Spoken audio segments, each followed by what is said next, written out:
Welcome to Stuff You Missed in History Class, a production of iHeartRadio.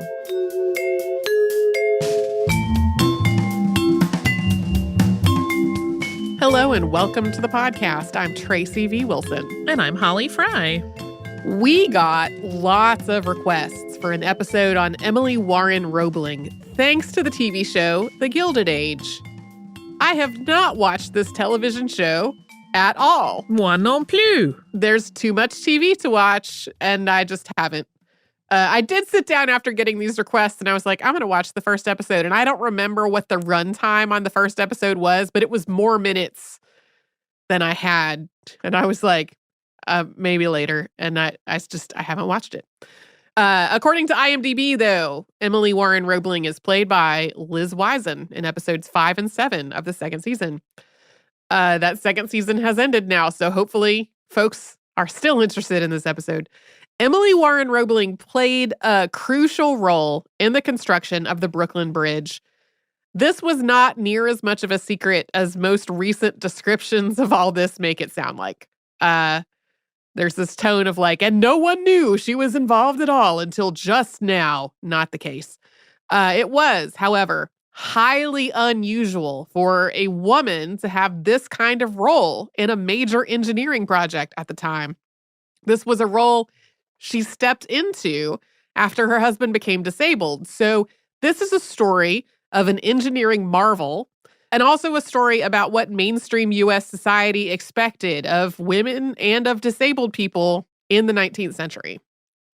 Emily Warren was born on September 23, 1843, in Cold Spring, New York. She was the 11th of 12 children born to Sylvanus and Phoebe Lickley Warren, although only 6 of those siblings survived childhood. Their family was comfortable but not really wealthy, and they were prominent in their community. Emily's father held a number of elected roles in the state and local government, and he was also friends with previous podcast subject Washington Irving.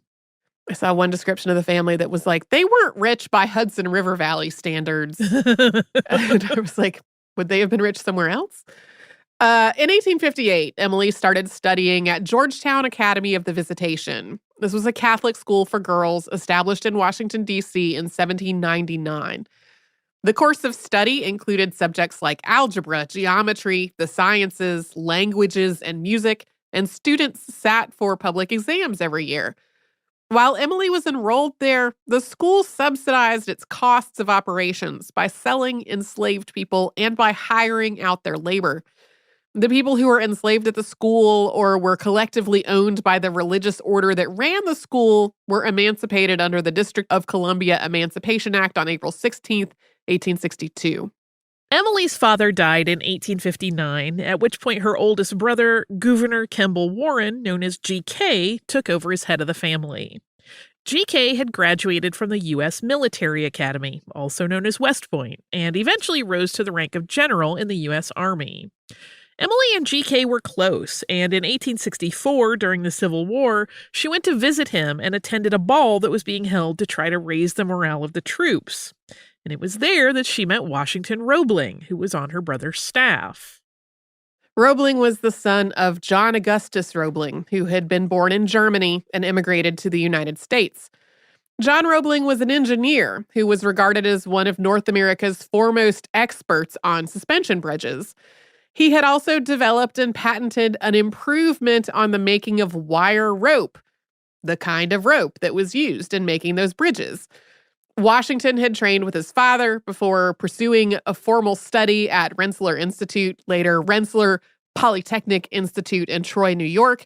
He had graduated in 1857, joined the U.S. Army in 1861, and eventually attained the rank of colonel. In the Army, during the Civil War, he worked as an engineer and also served in combat. Emily and Washington fell in love immediately, and they wrote one another an enormous volume of letters, many of which still survive and are in the collection of the Center for Brooklyn History. They got married in Cold Spring on January 18, 1865, in a double ceremony, with Emily's brother Edgar marrying Cornelia Barrows at the same time. After the Civil War ended, Emily and Washington moved to Cincinnati so Washington could work with his father on the Cincinnati-Covington Suspension Bridge, which is now known as the John A. Roebling Suspension Bridge. Construction on this bridge had started in 1856, not long after the completion of the Niagara River Gorge Bridge, which Roebling also designed. But construction had been interrupted because of the war. After the Cincinnati-Covington Bridge opened, John Roebling focused on an even more ambitious project, one that he had been pondering since the early 1850s. It was a bridge over the East River, connecting Brooklyn to the city of New York, specifically the southern part of Manhattan. Today, Brooklyn and Manhattan are, of course, two boroughs of New York, but at the time, Brooklyn and New York were two separate cities. To John Roebling, and to a lot of others, this bridge was an immense but desperately needed project. The only way to get between the two cities was by water, so there was an incredible amount of ferry and barge traffic back and forth across the East River. It was continually busy at the best of times, but the East River is really a tidal estuary, and strong tides could wreak havoc on the ferry crossings, and so could storms and fog and other weather. If the East River froze over in the winter, it could shut down traffic between the two cities entirely. But such a bridge would need to be very long to make it all the way across the river, as well as tall enough to allow ships to pass underneath and able to support the weight of pedestrians, carriages, and streetcars and other mass transit. And traffic along and across the East River could not stop while the bridge was being built. In other words, this seemed like a nearly impossible building and construction feat. In preparation for this project, John sent Washington to Europe to study bridge building methods, especially the use of pneumatic caissons. These were pressurized compartments for working underwater, and we'll be getting into them in more detail in a minute. Emily went with him. She was pregnant when they left for Europe in 1867. Given the state of transportation in the middle of the 19th century, this would have been a difficult trip for anybody, and being pregnant probably made it even more exhausting and uncomfortable for her. In addition to that, Emily sustained a serious fall not long before she gave birth. Their son, John Augustus Roebling II, was born in Germany on November 21st, 1867. And while Emily did largely recover from her injuries, their effects were serious enough that she couldn't have any other children. The Roeblings returned to the United States in March of 1868, and Washington joined his father in his work on the Brooklyn Bridge. And to be clear, there is an entirely different story we could be telling about this bridge, one that involves controversies and political infighting, corruption, and New York's Tammany Hall political machine, headed by Boss Tweed, who was one of the trustees of the New York Bridge Company. The bridge also faced fierce opposition from the ferry industry, along with concerns about whether it could be built safely and whether the finished bridge would be safe. And of course, there were people who owned homes and other property that would be affected by this bridge. Everything from altering the view of the river to raising their buildings to make way for the bridge. But while we're going to be talking about some of what went into the bridge's construction, what we are really focused on today is Emily and Washington's story. Like, you could have a whole podcast series just about the bridge. There are entire books just about the bridge. We're not covering everything about the bridge. We're really focused on these two people. We will get back to this, including how Washington's role in the bridge suddenly became a lot bigger before construction had even begun, after a sponsor break.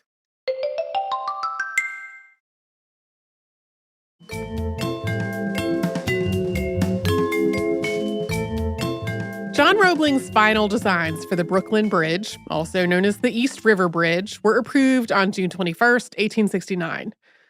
Of course, this followed all kinds of planning and back and forth that we're not really getting into. This bridge would have two immense towers, one on the Manhattan side of the East River and one on the Brooklyn side. These towers would support 4 steel cables with huge anchorages securing the cables at each end of the bridge. At the time, these towers were expected to be taller than any structure in New York, except for the spire of Trinity Church. And they would be built on the bedrock on the river bottom. This was estimated to be 12 meters down on the Brooklyn side and 22 meters down on the Manhattan side. But on July 22nd, 1869, John Roebling died. A little less than a month before, and just a week after getting approval on the design, John and Washington had been doing a final survey for the Brooklyn Tower. John had gone out to the end of a ferry dock to get the best view of the site, and when a ferry tried to dock there, his foot had been crushed. I'm a little unclear on the exact details because there are different accounts of this, including from the time, that use different terminology to explain what happened.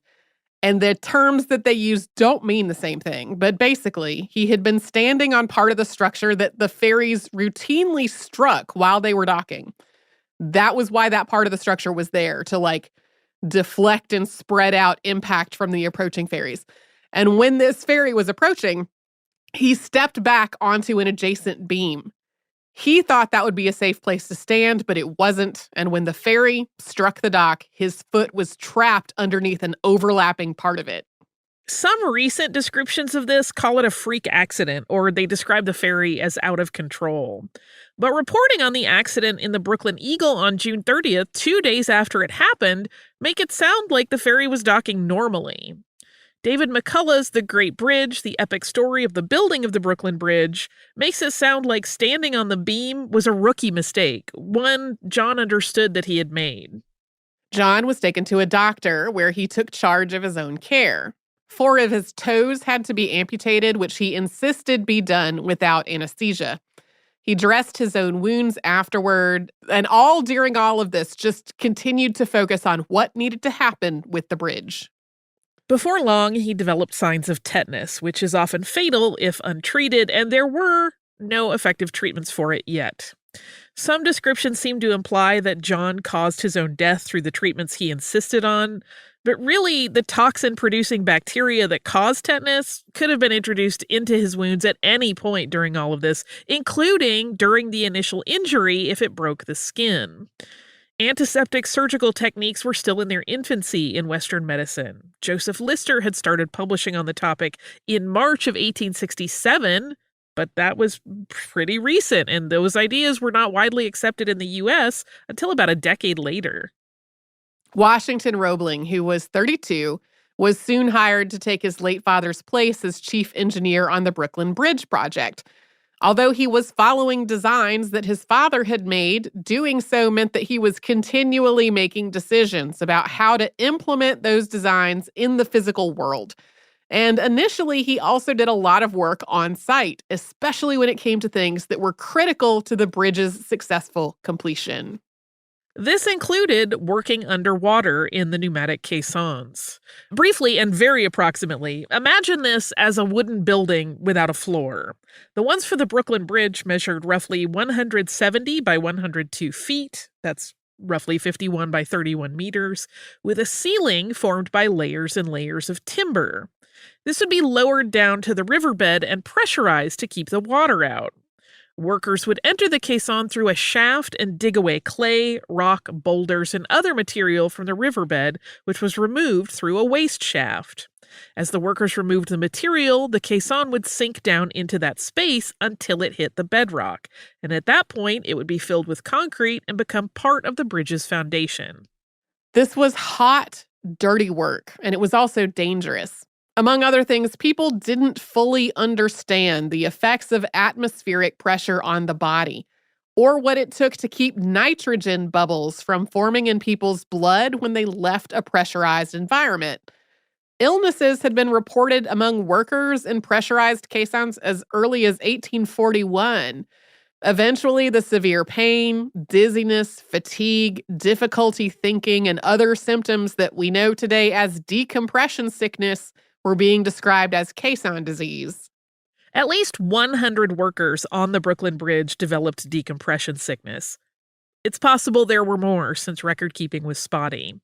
Some accounts cite workers on the Brooklyn Bridge as coining the term the bends because of the way decompression sickness can cause people to suddenly double over in pain.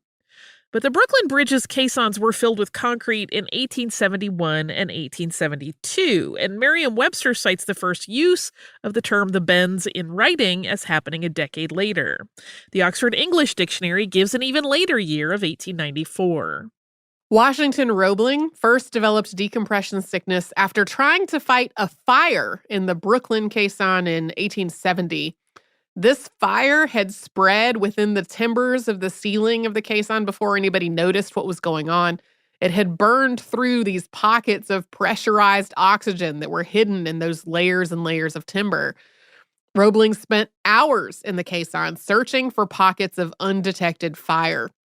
Eventually, this fire was extinguished, but it led to months of delay as the timbers involved were repaired and replaced. Washington developed a second and more severe case of decompression sickness in 1872, toward the end of the sinking of the caisson work on the New York side. The water is deeper on that side of the East River, requiring greater pressure within the caisson, and this caisson was deeper than any other underwater project up to this point. Ultimately, this caisson wasn't lowered all the way to the bedrock, in part because of the increasing risk of caisson sickness among the workers. Yeah, Washington Roebling basically assessed the whole situation and was like, this is going to be fine. It's going to have to be fine. This time, Washington was in so much pain that he had to be carried home, and the doctors that examined him thought he would probably die within days. He experienced mood swings, severe pain, numbness and weakness in his legs, sensitivity to light and other difficulty with his eyesight, and he had trouble concentrating. It's possible that he had a series of small strokes as a result of this decompression sickness. After this, he was not able to return to the bridge site. Emily started handling all his correspondence, reading his letters to him and taking dictation. She also advocated for him, including meeting with Henry C. Murphy, president of the New York Bridge Company, to convince him that her husband should remain in the position of chief engineer. They arranged for him to take a leave of absence, during which he and Emily would go to Wiesbaden, Germany, to stay at a health spa. They wound up staying there for 6 months, returning home in 1874.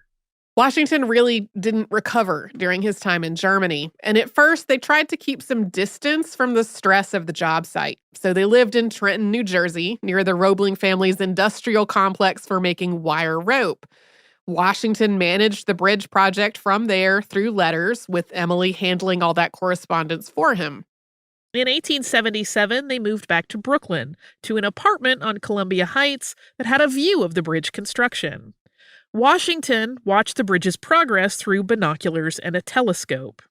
Emily acted as his liaison to the construction site, meeting with him and carrying his instructions to the site every morning, and then returning in the evening to update him on the progress and talk through the next steps.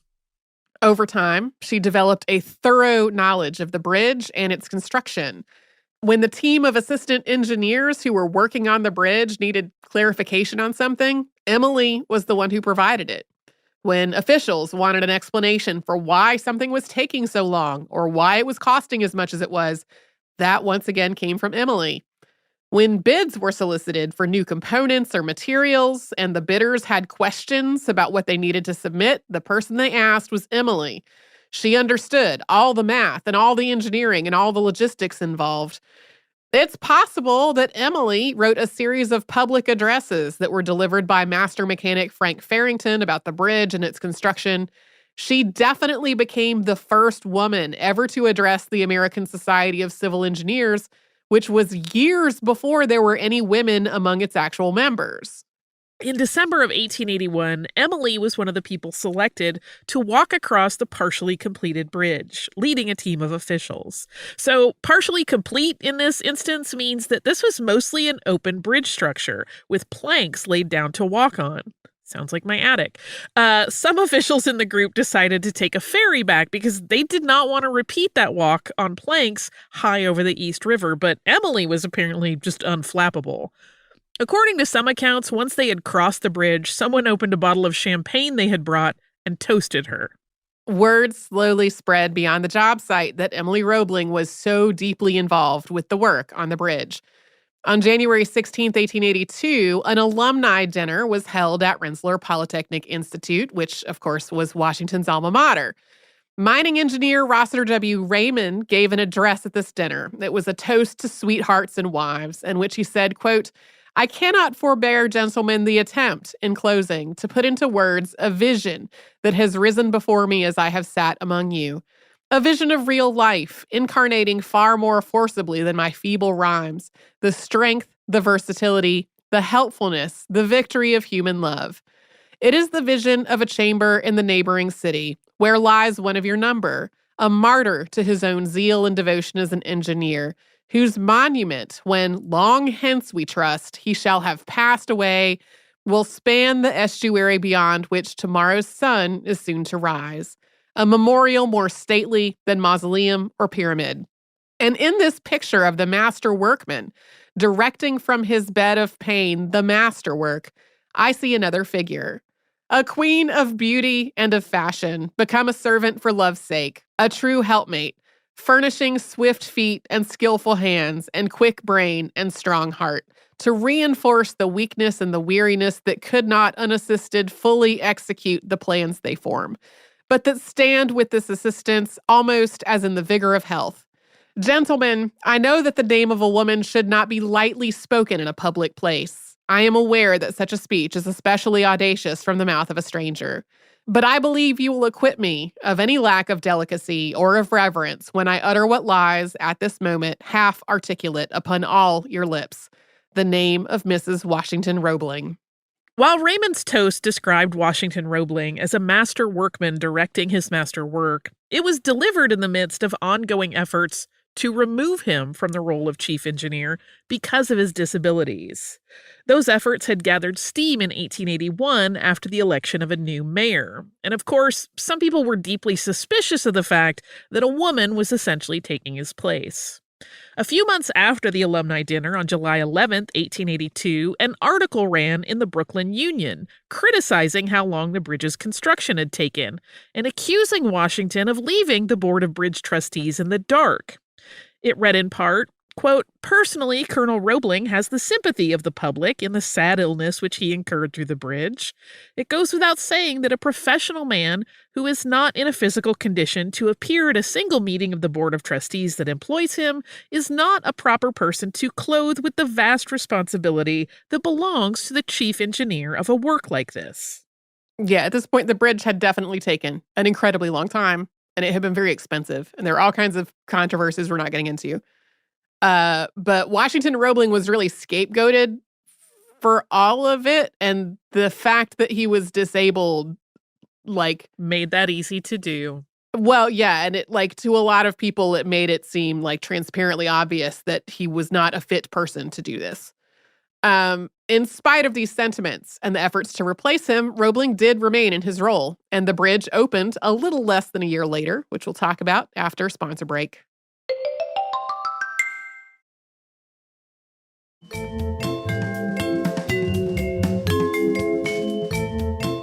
As the opening of the Brooklyn Bridge drew near in 1883, a reporter from the Brooklyn Union came to the Roebling home at number 110 Columbia Heights to interview Washington Roebling. Earlier in the day, though, Washington had met with an artist who was making a bust of him for the opening ceremonies, and he needed to rest. So at first, this reporter talked to Emily. In the reporter's words, quote, "As has already been stated in these columns, the gifted lady has been one of the most efficient aids to her husband in his great work since he was prostrated by the caisson disease. And through having assisted him in his intricate calculations and having attended to all his correspondence, is familiar with every detail of the structure." In the end, about half this reporter's published interview was with Emily, before it was determined that Washington was ready to be interviewed as well. Shortly before the opening ceremonies, Emily was also the first person to drive across the bridge, in a gig with a retractable hood, carrying a white rooster in a cage as a symbol of victory. After that rooster died, it was mounted and kept in the Roebling home. I don't know whether the rooster died later of natural causes or whether this was, I don't know. It's an oddly charming detail. It is. It comes up in every account of this. The Brooklyn Bridge opened to enormous fanfare on May 24th, 1883, after more than 14 years of construction. At the time of its opening, it became the world's longest suspension bridge. As we said earlier, this was an engineering marvel. President Chester A. Arthur, New York Governor Grover Cleveland, and all kinds of other elected officials were present for these festivities. The Roeblings had thought it would be too much of a physical strain for Washington to try to attend this in person. So instead, they held a reception at their home for friends and colleagues afterward, including the president. The opening ceremonies included several speeches. One was by Abram S. Hewitt, in which he recognized many of the people involved, beginning with, quote, John A. Roebling, who conceived the project and formulated the plan of the bridge, and, quote, Washington A. Roebling, who, inheriting his father's genius and more than his father's knowledge and skill, has directed the execution of this great work from its inception to its completion. Hewitt then mentioned the assistant engineers, foremen, and, quote, the unnamed men by whose unflinching courage in the depths of the caissons and upon the suspended wires, the work was carried on amid storms and accidents and dangers sufficient to appall the stoutest heart. And he went on to say, quote, one name, however, which may find no place in the official records, cannot be passed over here in silence. In ancient times, when great works were constructed, a goddess was chosen to whose tender care they were dedicated. Thus, the ruins of the Acropolis today recall the name of Pallas Athena to an admiring world. In the Middle Ages, the blessing of some saint was invoked to protect from the rude attacks of the barbarians and the destructive hand of time, the building erected by man's devotion to the worship of God. So with this bridge will ever be coupled the thought of one, through the subtle alembic of whose brain and by whose facile fingers communication was maintained between the directing power of its construction and the obedient agencies of its execution. It is thus an everlasting monument to the self-sacrificing devotion of a woman and of her capacity for that higher education from which she has been too long debarred. The name of Mrs. Emily Warren Roebling will thus be inseparably associated with all that is admirable in human nature and with all that is wonderful in the constructive world of art. The Brooklyn Bridge was Washington Roebling's last major construction project, although he did some other design and consultation work after it was completed. About a year later, the Roeblings moved to Troy, New York, while their son studied at Rensselaer Polytechnic Institute. He had a heart condition, and Emily wanted to be close by. John Roebling II got married and later moved to Arizona, and Emily and Washington moved to a mansion they had built in Trenton. After the bridge was completed and their son had started an adult life of his own, Emily Warren Roebling focused most of her time on social causes and philanthropy. She was descended from a Revolutionary War veteran named John Barrett, and she became active in the Daughters of the American Revolution, including serving as Vice President General of the Society's national organization. She joined the New Jersey chapter of the Federation of Women's Clubs and held offices in a number of other clubs and societies, including Cirrhosis, which was the first professional women's organization in the U.S., the Women's National War Relief Association, the Prison Aid Society, and the New Jersey Historical Society, among many, many others. In 1896, she took another trip to Europe. This time she was on her own because the sea voyage and subsequent travel were incompatible with her husband's health. She was received at Buckingham Palace by Princess Christian in an audience that Queen Victoria commanded should be treated as though it had been with the monarch herself. She also attended the coronation of Tsar Nicholas II of Russia and, after returning to the U.S., embarked on a lecture tour recounting her experiences. In 1899, Emily Warren Roebling was one of 48 women to earn a certificate in business law from the women's law class at New York University. She gave a commencement address titled A Wife's Disabilities, in which she advocated for women's equality under the law, including women's suffrage and property rights. She was also awarded a $50 prize in an essay contest given by Mrs. J. Hedges Crowell for the best essay on the theme of what an American woman loses by her marriage to a foreigner. Some accounts conflate the commencement address with this essay, but they were two different pieces. Roebling's thoughts on the contest theme also wouldn't be considered particularly progressive today. I'll interrupt and say the contest theme itself would not be considered progressive today at all. It is problematic. Her work on the theme concluded, quote, thinking this subject carefully over for many weeks, I have come to the conclusion that what an American woman chiefly loses by her marriage to a foreigner is the forfeit of her claim to an American husband. A good American husband is the highest possible representative of civilized man. All right. Yeah. Yeah. Yeah. I don't have anything further to add to that, except maybe like it got an interior yikes from me when I read it. Yeah. In 1903, Roebling edited and published the Journal of the Reverend Silas Constant, pastor of the Presbyterian Church at Yorktown, New York, which may seem kind of random based on all the things we've talked about in her life so far. In the preface to this, she wrote that she had once been given a collection of 4 generations of family papers, which she had burned because they were old and musty, not realizing when she did that she was destroying, quote, links in the chain connecting the past with the present that no amount of thought or search could replace.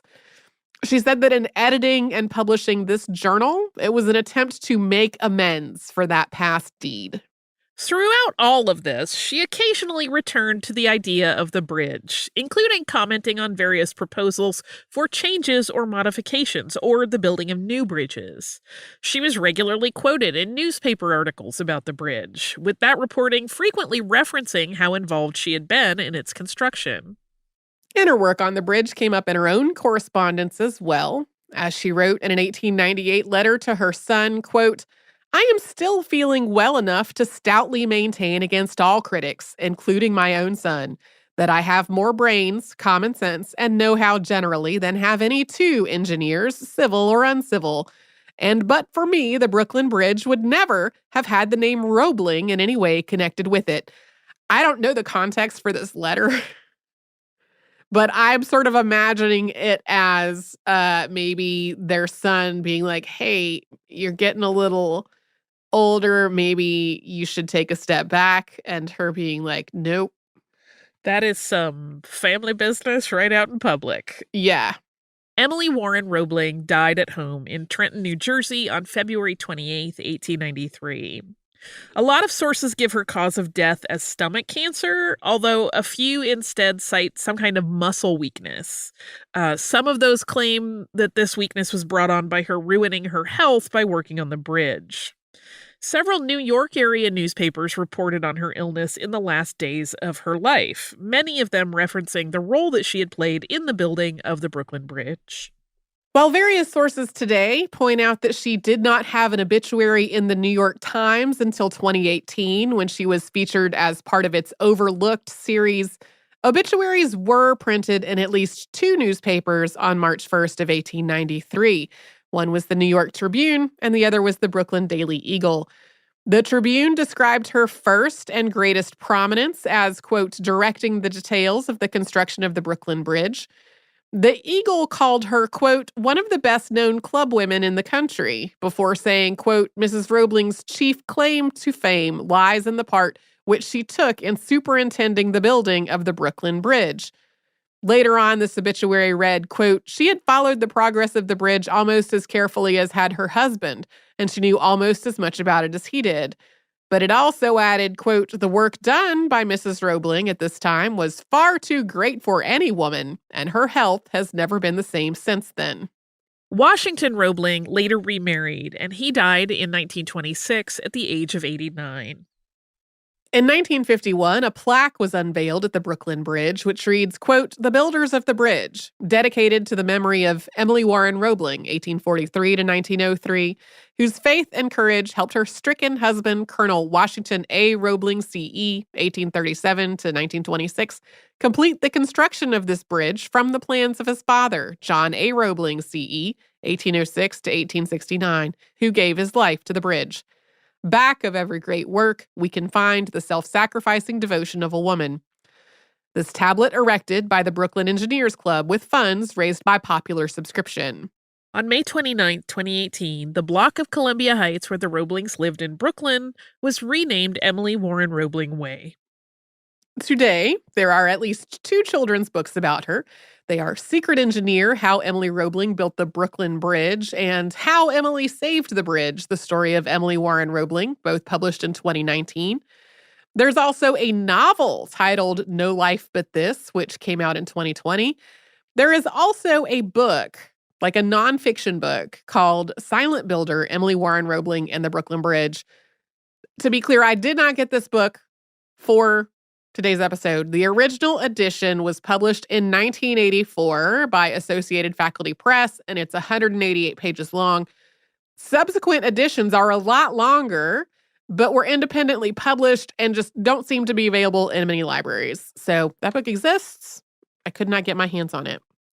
Do you have listener mail for us as well? I do. I have listener mail. This is from Amy, and it is about something that we alluded to in a recent Saturday Classic, but we know not everyone listens to every episode, so we're just going to say it again. Amy wrote, "Our old episodes disappearing.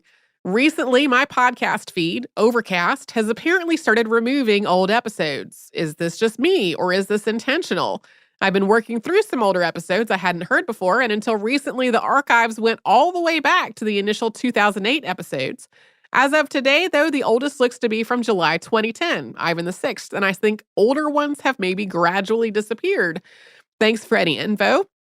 I was hoping to catch up someday, but maybe that isn't possible anymore. Amy." So I wrote back to Amy. They answered the question. I will now answer it for anyone who is experiencing the same thing. As I understand Overcast, it pulls from the Apple Podcasts feed of the show. And back in, I think, October, Apple Podcasts put in a limit of how many episodes could be in a show's feed to 2,000 episodes. We have more than that. And so the oldest episodes just progressively drop off as we put out new ones. I think Overcast actually is sort of lagging a tiny bit behind Apple in terms of dropping off the old ones. It did seem like there were just a few more episodes on Overcast than in Apple Podcasts. Apple Podcasts, not the only player with a limit. Many of them are have either had limits for a long time or are putting in new limits. I totally understand doing this. Yeah. Because there are continually more and more podcasts, and we all have continually more and more episodes.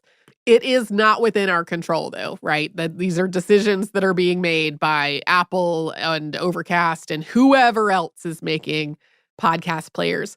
The whole feed all the way back to 2008, at which point it was a very different show with totally different hosts who have not worked with us in many, many, many, many years. That RSS feed still has everything in it. And the iHeartRadio website still has everything in it. iHeartRadio app still has everything in it. There are also other players that still include entire feeds for all the shows, but since there is so much variation from one device to another and one app store to another, we can't really keep up to date with all of them. Right. And I would not be surprised if more start doing limiters because, as you said, like it's an industry that continues to grow. And because it's everyone from like people like us that work for a company that produces them to people doing them on their own, like there's no way to really manage how many get published in a given week across the industry. So the solution for companies that host and are or feed and are running out of space on servers or just trying to look forward to a future where this continues to be a growth industry, they got to start putting in limiters. I know it stinks. Yeah. And I will also say, I know we have sort of made a thing of having a PhD in SYMHC for people who have listened to every single episode. That is something I would only encourage if like you super want to do it. And if you want to listen to episodes that are by totally different hosts with a totally different outlook and a totally different format of the show, really even from the super early ones, which are only often 5 or 10 minutes long.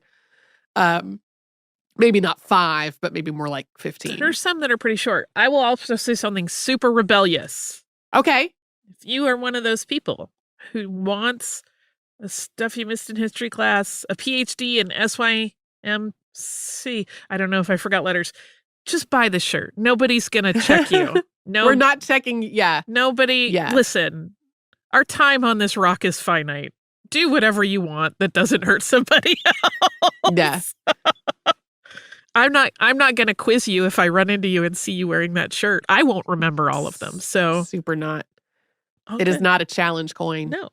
If you just feel like you got a lot more knowledge or you did a lot of work to listen to a lot of shows, you don't have to do all of them. For anybody that did do all of them, please don't feel devalued in this way. I just think like it's given the changing landscape of availability of things, it is not worth being too stressed over it. Correct. I agree. So if you want to send us a note about this or any other podcast, we're historypodcast@iHeartRadio.com. We're on social media at Missed in History. You can subscribe to our show, as we just said, on the iHeartRadio app or anywhere else you like to get your podcasts.